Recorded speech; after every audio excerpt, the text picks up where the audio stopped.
Esse vídeo é para falar de todos os livros que eu tenho recebido nos últimos 2 anos de um correspondente, o Marcolino Jeremias, de São Paulo, que é anarquista. Essa relação com Marcolino Jeremias teve início no envio do primeiro livro, Vidas Dedicadas ao Anarquismo, Carlo e Anita Aldegueri, que tanto foi publicada na edição impressa da revista em quadrinhos Tupinambá número 2, como a entrevista com Marcolino está no site e na página oficial da Tupinambá na internet. E fora os livros, Marcolino também me enviou vários DVDs. Viver a Utopia, Viver para Lutar, 1917, A Greve Geral e Maria Lacerda de Moura, Trajetória de uma Rebelde. Vamos começar pelo livro Uma História Oral do Movimento Anarcopunk em São Paulo, 1988-2001, de Eduardo Ribeiro. E como é importante ter esse tipo de livro em mãos, poder ler. É um livro de pessoas, não exatamente de artistas, de pessoas. E esses relatos são muito importantes para simbolizar que cada um de nós tem uma história coletiva e uma história particular. E todas as histórias são importantes. Eu poderia ler o livro todo, não há espaço, mas eu escolhi alguns trechos importantes. Por exemplo, da Cate Fon. Meus pais sempre estiveram envolvidos com política e eu cresci nesse universo, sempre ouvindo e vivenciando questões importantes do cenário político. Me lembro do meu pai me carregando para comício das diretas.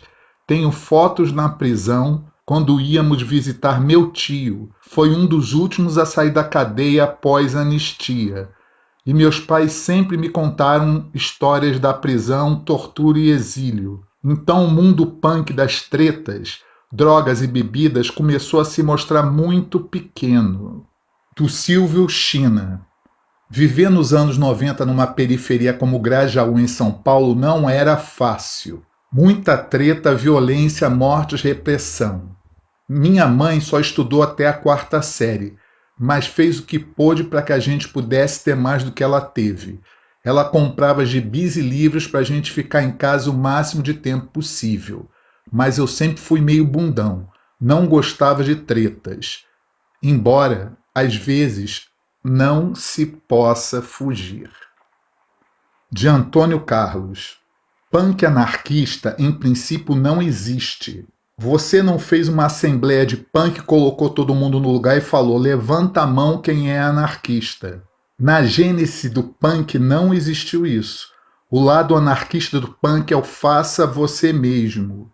A impressão que eu tive enquanto organizava aquele material que está lá na PUC é que a palavra anarcopunk surge mais como coisa de jornal. Do Silvio China. Muitos anarcopunks queriam ao menos teoricamente algo de novo. Prezavam pela politização do punk através do anarquismo e evitavam as gangues. Trouxeram a discussão sobre o machismo, a homofobia, a liberdade sexual de maneira incisiva e os punks de gangue não estavam familiarizados. E eles começaram a chamar os anarcopunks de viadinhos ou anarcobichas.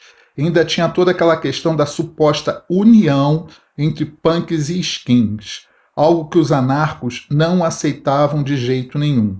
Os anos 80 deixaram um rastro de violência e morte dentro do punk.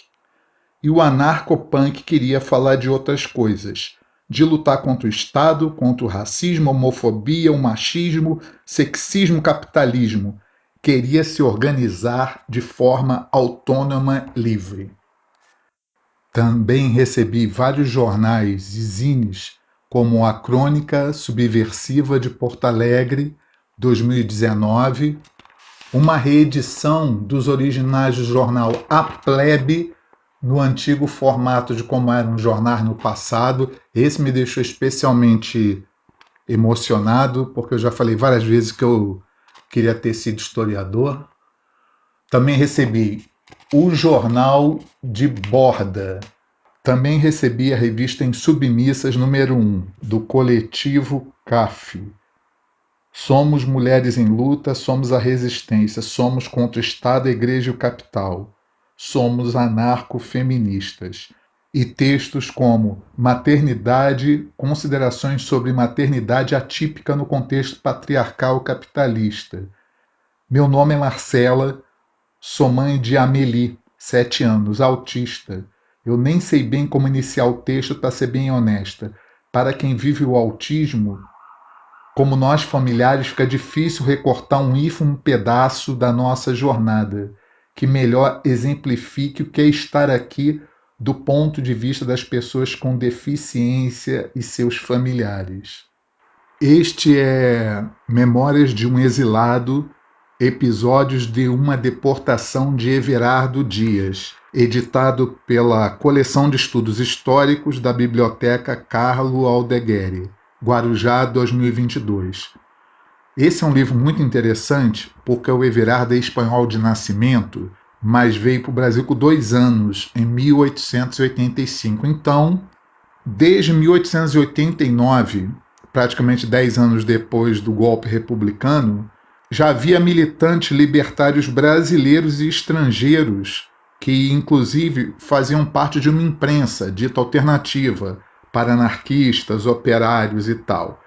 E esse livro é um relato do próprio Everardo sobre a sua prisão e deportação por volta de 1920. E logo depois, em 1924, após a revolta tenentista, foi detido no Rio de Janeiro e confinado pelo governo federal nas Ilhas Rosa, Flores, Bom Jesus e Trindade. Ou seja, o livro é um relato cru, realista, do que é você tentar professar sua ideia anticlerical e ser punido por isso. Há uma passagem nesse livro quase jocosa que eu gostaria de falar.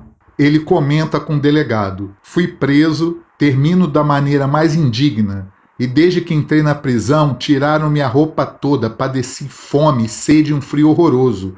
Como se isso não bastasse, fui impiedosamente chibatado. Aí ele é interrompido por alguém: o senhor não está dizendo a verdade, a polícia de São Paulo não bate em ninguém. Este é A Greve Geral de 1917, Perspectivas Anarquistas, editado pela Biblioteca Terra Livre em 2017. Esse livro começa com esse texto da Cristina da Silva Roquette Lopreato, O Legado Geral Anarquista da Greve, de 1917. E como definiu bem o filósofo Vladimir Safatli em um artigo também de 2017.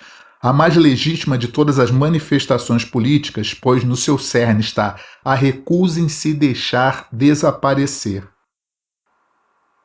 E no texto de Amir El Hakim de Paula, São Paulo, 1917, os operários fizeram história e também geografia, se diz: a história do proletariado urbano brasileiro não está completa se a greve geral de 1917 não for discutida, analisada, debatida, e essa tarefa está sendo cumprida de forma bastante equilibrada por dezenas de historiadores e cientistas sociais desde a década de 1970. Com o livro Pré-Anarquia, Sugestões Práticas sobre a Organização da Sociedade Futura, de Randolfo Vella. Randolfo foi um fotógrafo ambulante, amigo do casal Carlo e Anita Aldegueri. Na orelha do livro: abolido o Estado, com seus órgãos repressivos, quem dirigirá a vida social? Quem estabelecerá as normas para a vida em comum? Quem cuidará da direção dos serviços públicos? Quem obrigará os refratários ao trabalho? Quem imporá o respeito aos bens coletivos?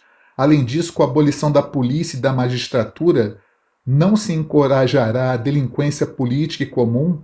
Abolido o exército, quem defenderá a nova ordem social? Todas essas perguntas podem ser reformuladas em uma só. Abolido o Estado e a propriedade privada, pode tornar-se realidade de um momento para o outro integralmente a anarquia?